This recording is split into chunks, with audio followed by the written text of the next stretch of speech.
gentleman yields. I now recognize Mr. Garbarino, the gentleman from New York and the chairman of the Subcommittee on Cyber, for 5 minutes questioning. Thank you, Chairman. Thank you for the witnesses for being here. A couple weeks ago, we had some witnesses come in and testify about Iranian threats, and I want to ask Director Wray, you said recently that you expect Iranian cyber threats to worsen if the conflict in Israel expands. Can you expand on that? What should we specifically be watching out for? Well, I think sometimes people overlook the fact that Iran is one of only 2 countries to have committed a destructive cyber attack against the United States. And it's been a few years since that happened. So they've already shown a propensity for that. And we saw not that long ago an attempted cyber attack from Iran against a children's hospital in New England. So this is an adversary that is engaged in conduct that is brazen and aggressive, and it is very comparable, in my view, to what we see in terms of the lethal targeting that I described in my opening statement and to this committee last year, which is a country which has attempted to assassinate an American journalist and human rights activist right smack in the middle of New York City, and tried to assassinate current and former U.S. officials here on U.S. soil. And so the cyber threat that they pose in some ways shows a similar level of aggressiveness and brazenness. So again, specific targets, not industries as a whole. Do you think they're like, I know other countries are focused specifically on possibly industries taking down an entire sector. Would you expect the Iranians to focus on, like you said, the hospitals specific targets?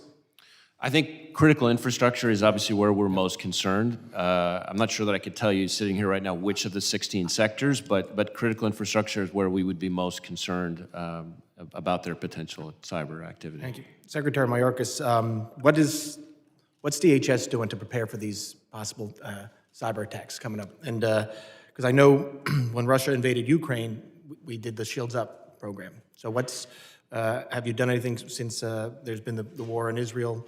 What's DHS doing?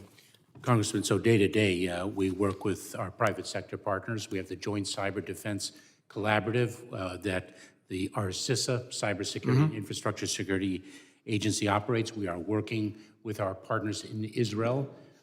We are sharing information and best practices with them. We work very closely with them because they are, in fact, experiencing an increase in cyber attacks. It's taking a page out of the playbook that you mentioned, our incredible work with Ukraine in the Shields Up campaign. So we have many different lines of effort that we are employing on a day-to-day basis to protect critical infrastructure.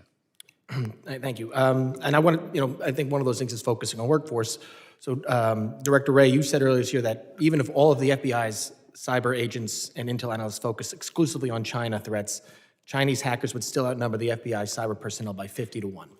Is that still the case? What's FBI doing to deal with that?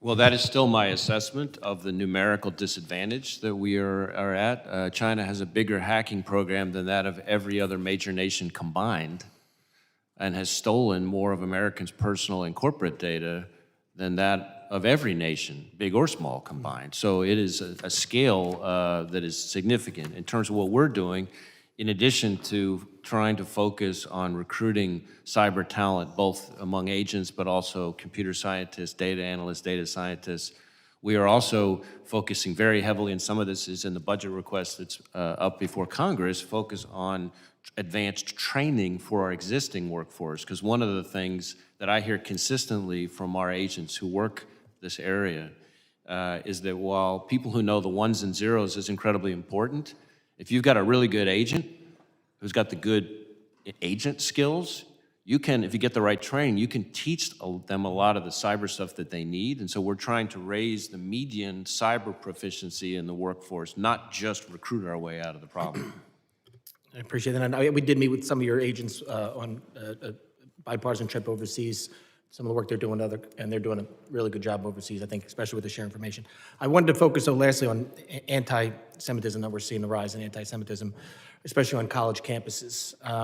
There are college campuses around that have student groups that don't seem to be getting that are promoting anti-Semitism, but don't seem to be getting funding from the universities. There's one here in DC at a school here. Where they have you been focused on where they're getting their funding from? Is it coming from outside sources? Is it coming from overseas, specifically for these student groups that have caused a lot of rise in anti-Semitism on campuses?